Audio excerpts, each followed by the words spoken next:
Abbaye des moines, forêt des clochettes blanches, comté de Prévente, pays de Liac, mis à Edrignos.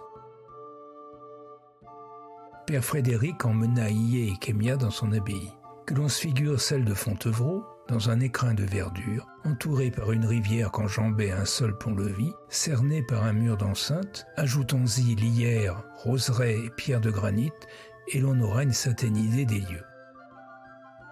Bien que certains moines soient étonnés de voir une femme entrer en ce lieu, aucun ne fit de commentaire. Au début, Kémia crut que les autres ignoraient avec mépris son existence, avant de réaliser que la majorité d'entre eux étaient aveugles. Père Frédéric les présenta, elle et Ié, comme deux voyageuses égarées. Aucun ne posa de questions. Une fois que Kémia fut installée dans une cellule étroite éclairée par une petite lucarne, qu'un minuscule lit encombrait pourtant, Père Frédéric lui fit porter une robe de toile brune, semblable au toucher à celle des sacs à patates, ainsi qu'une chemise blanche. Elle dut aussi mettre un châle sur ses épaules et cacher ses cheveux sous un voile, pareil à ceux des religieuses. Comme il le lui avait demandé, elle apporta ensuite ses vêtements au Père Frédéric dans le potager, qui entreprit aussitôt de les faire brûler. Il voulut faire subir le même sort à ses genouillères, mais Kémia s'y opposa. « Normalement, les femmes ne sont pas admises ici, confessa-t-il. « Et pourtant, vous avez de quoi les habiller ?» répliqua-t-elle. « Les femmes, je veux dire, ne sont pas admises celles qui sont en bonne santé. Nous ne fermons pas la porte aux malades et aux mourantes, qui souhaitent se rapprocher des dieux dans leur souffrance. » Kémia huma le tissu de sa robe. « À qui c'était ?»« Une vieille femme, morte du choléra. » Kémia eut un rire aigu. « Vous les avez lavés, ces vêtements, n'est-ce pas ?» Père Frédéric ne répondit pas. « Bien, pensa Kémia. Si je ne me fais pas tuer par un de ces machins bizarres, je mourrai d'une maladie moyenâgeuse. Parfait. » Kémia eut en théorie 2 jours pour se reposer, s'acclimater et se familiariser avec les rituels religieux. En pratique, elle fut sermonnée en permanence par Anatase, un moine borgne chargé de la fonction d'hôtelier, sur les horaires à respecter, les lieux où elle devait ou ne devait pas se trouver. Constamment suivie, il la soupçonnait d'être une voleuse ayant abusé de la confiance de l'abbé et l'exhortait à remettre son âme et ses péchés entre les mains de celui qui saurait la confesser. Lorsque Père Frédéric la fit venir au bout des 2 jours dans son office, ce fut sous l'œil acéré de ce bonhomme qu'elle frappa contre la porte entr'ouverte. « Entre !» entendit-elle. Le battant était lourd et ses gonds grincèrent lorsqu'elle le poussa. L'office était une petite pièce d'une dizaine de mètres carrés dont le centre était occupé par un assez vaste bureau. Tout autour, des étagères étaient recouvertes de rouleaux et de parchemins, de quelques livres et de petites statuettes à l'effigie des dieux. Derrière le bureau et la chaise de bois, il y avait un haut vitrail qui donnait sur le jardin. Les carreaux, au ton orangé, rendaient l'atmosphère chaleureuse. Père Frédéric, debout devant la fenêtre, mit maladroitement de l'ordre sur son bureau et désigna à Kémia la chaise en face de la sienne, au-delà du ramassis de papier amoncelé. « Es-tu bien installé ?» demanda-t-il une fois le ménage terminé. L'hôtelier referma la porte d'un coup sec. Soulagée de ne plus sentir son souffle sur son épaule, elle se dandina sur le fauteuil et fit signe que oui. Comme le père ne réagissait pas, elle le dit à haute voix, gardant par-devers elle ses critiques à l'égard de son geôlier qui, si on lui en avait donné la permission, aurait dormi sur une chaise dans la cellule qu'elle occupait pour bien la surveiller.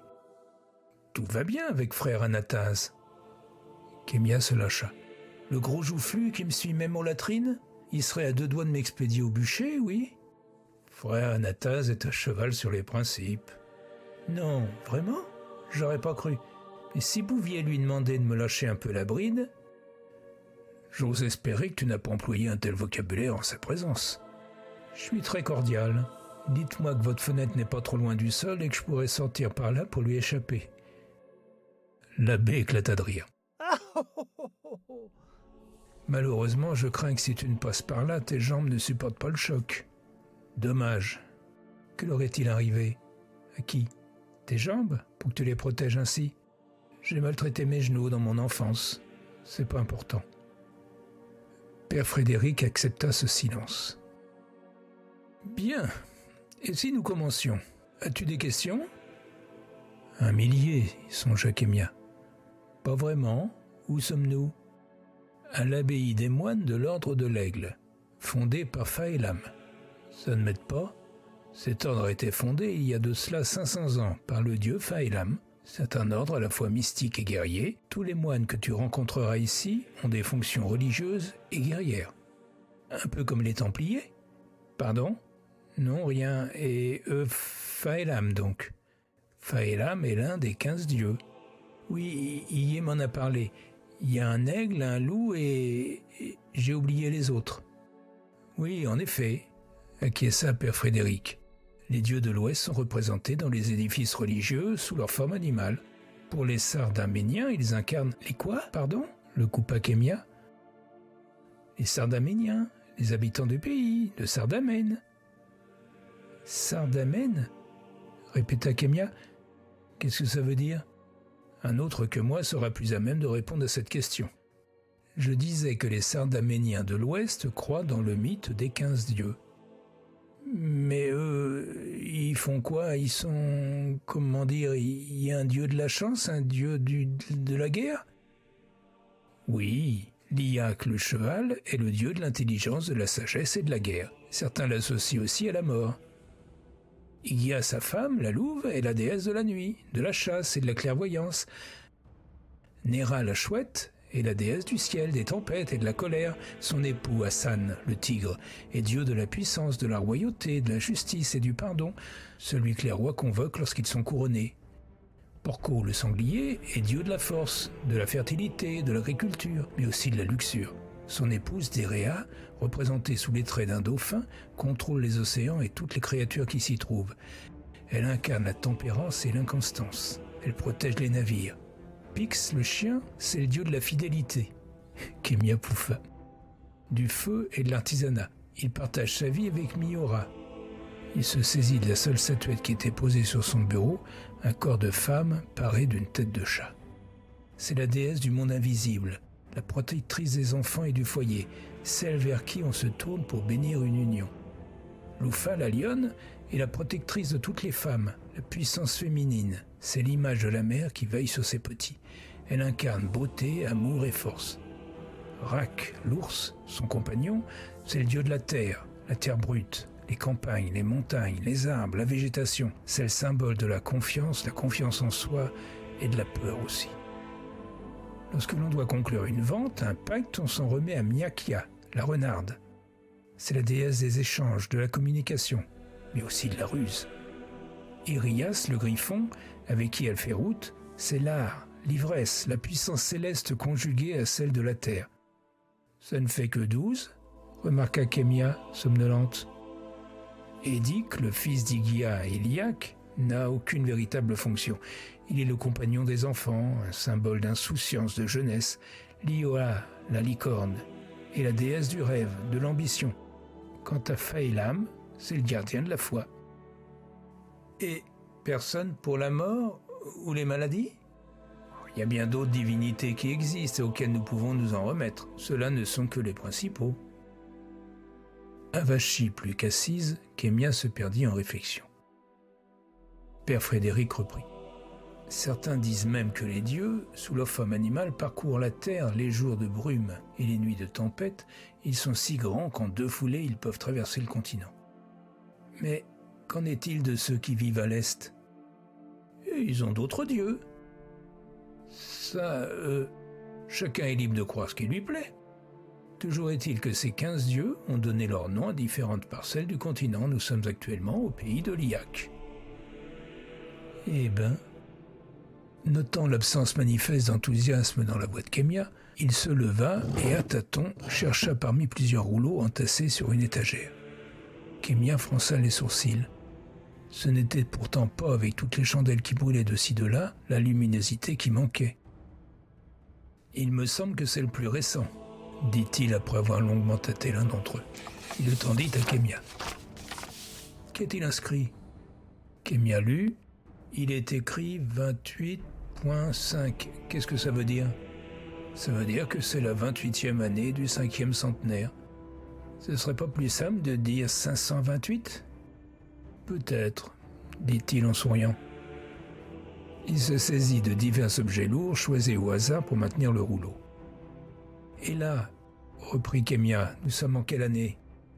C'est la 53e année du 5e centenaire. Ah oui, c'est pas récent non plus. Et nous sommes au mois d'Aedrinios. Kémia l'observait avec des yeux ronds. Il poursuivit. L'automne vient juste de commencer. Nous sommes à l'aube des feuilles rouges et des jours déclinants. Elle estima qu'il devait s'agir du mois de septembre. Père Frédéric déroula la carte devant elle et essaya d'aplanir les coins. Kémia l'aida. « Vois-tu, sur la carte, un lieu nommé la Vieille Chapelle ?» lui demanda-t-il. « C'est au sud, à l'ouest de La Passe. » La Passe était le nom donné à une espèce de grand fjord qui coupait presque le pays en deux. Kémia suivit la côte du bout de son ongle et finit par trouver un pictogramme figurant une église répondant à ce nom. « J'ai trouvé. C'est là que tu as rencontré Ié. Et si tu poursuis vers La Passe, à peu près au même niveau, tu trouveras notre abbaye. » Il disait vrai. Il suivit de ses mains le bord du bureau pour retourner s'asseoir. Kémia s'aperçut alors que ses iris avaient perdu de leur couleur. « Vous avez un... » Elle hésita. « Je n'y vois plus très bien si c'est ce que tu veux dire. » C'était bien ce qu'elle voulait dire, mais il lui semblait que la vue du vieil homme s'était très vite dégradée depuis qu'elle l'avait rencontré. La veille encore, il paraissait y voir clair. « C'est fascinant, n'est-ce pas ?» De quoi parlait-il? D'un geste, il désigna la carte. Kémia la parcourut et en déchiffra tous les noms. Sardamain était un continent réparti en 15 pays, portant chacun le nom d'un dieu, eux-mêmes scindés en 6 royaumes. Lévin, l'Aroquoire, le Richenduar, Lycée, l'Éreux et l'Emgan. Je dois dire que... Mais si ce sont des royaumes, ça veut dire qu'il y a des rois? Oui, 5 grands rois gouvernent le continent. Grands rois, parce qu'il existe des petits rois? Si on veut, l'Emgan est gouverné par le grand roi Shavdar, depuis Sunève, la ville la plus peuplée et la plus moderne du continent. C'est d'ailleurs là que se concentrent les savants et les universités. Shavdar est également roi du pays d'Hassan. Lycée, dont la capitale est Fernoué, est gouverné par le grand roi Erebus, roi du pays de Déréa. Donc, si je récapitule, il y a les 6 grands rois pour les 6 royaumes et un roi par pays, 15 si j'ai tout compris. Non, pas 6 grands rois, 5. Enfin, presque.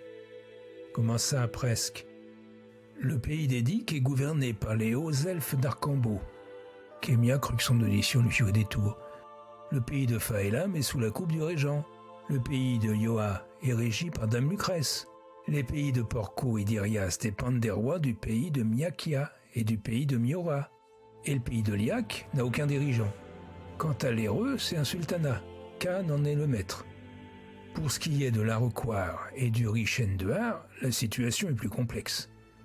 Je m'en serais douté, soupira Kémia. Allez-y, je vous écoute. Le Richenduar était gouverné par le grand roi Ridian depuis Orenda. Il était le roi du pays de Miakia. Il l'est plus? Non, le Richenduar est désormais dirigé par Nortimer, l'imposteur. Il n'est donc pas grand roi?